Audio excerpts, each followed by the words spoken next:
दोस्तों ये कहानी है खाटू श्याम बाबा के चमत्कार की।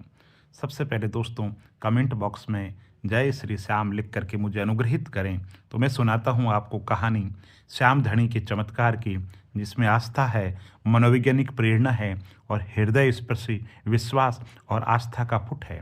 राजस्थान के एक छोटे से गांव में रामलाल नाम का एक युवक रहता।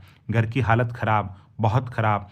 पिता बीमार और बैंक का कर्ज सिर पर। गांव वाले ताने मारते और कहते, रामलाल तेरी किस्मत सो गई है, कुछ नहीं होने वाला। लेकिन रामलाल के अंदर एक बात जिंदा थी कि मेरे श्याम धनी मेरे साथ में है। हर सुबह वे 10-12 किलोमीटर दूर स्थित छोटे से श्याम मंदिर में पैदल जाता। ना कोई इच्छा, ना कोई शिकायत, बस हाथ जोड़कर धीमी आवाज़ में कहते कि बस श्याम धनी मेरी हिम्मत मत छीनना, हिम्मत बंधा करके रखना। कहा जाता है कि श्याम अपने भक्तों को सिर्फ वरदान नहीं देते, वे मनोवैज्ञानिक बूटी पिलाते हैं, हिम्मत की, हौसलों की, मेहनत की, धैर्य की, जोश की। ऐसी बूटी जिसमें इंसान टूटे हालत में भी खड़ा रह करके कह सके, मैं अकेला नहीं हूँ, मेरे श्याम धनी मेरे साथ है। एक दिन कर्जदार खेत पर आ धमके, या तो पैसे दे दो वरना खेत गिरवी रख दो। रामलाल का दिल बैठ गया। उस रात उसने श्याम बाबा के सामने दीप जलाया और आंसू रोक कर बोला, हे धनी इस बार तुम संभालना, मैं टूटने नहीं दूंगा खुद को, बस तुम अपनी बूटी मेरे भीतर जगा करके रखना। और सचमुच चमत्कार उस रात को हुआ।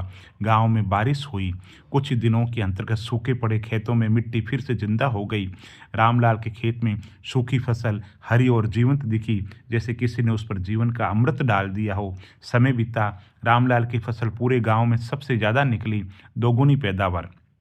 कर्जदार खुद उसके घर आया और बोला, रामलाल तेरे खेत में तो धनी ने खुद हाथ रखा है, ऐसा मैंने कभी नहीं देखा। रामलाल मुस्कुराया और बोला, श्याम धनी पहले दिल में हिम्मत भरते हैं, फिर वही हौसला मेहनत में बदलता है, और मेहनत सफल हो तो धैर्य का फल मिलता है। जब मन में श्याम का जोश हो तो बुरा समय तुम्हें छू भी नहीं पाता। उस दिन गांव में एक ही वाक्य गूंजने लगा, जिसके दिल में श्याम धनी की आस्था हो उसकी किस्मत भले देर से बदले पर कभी खाली नहीं लौटती।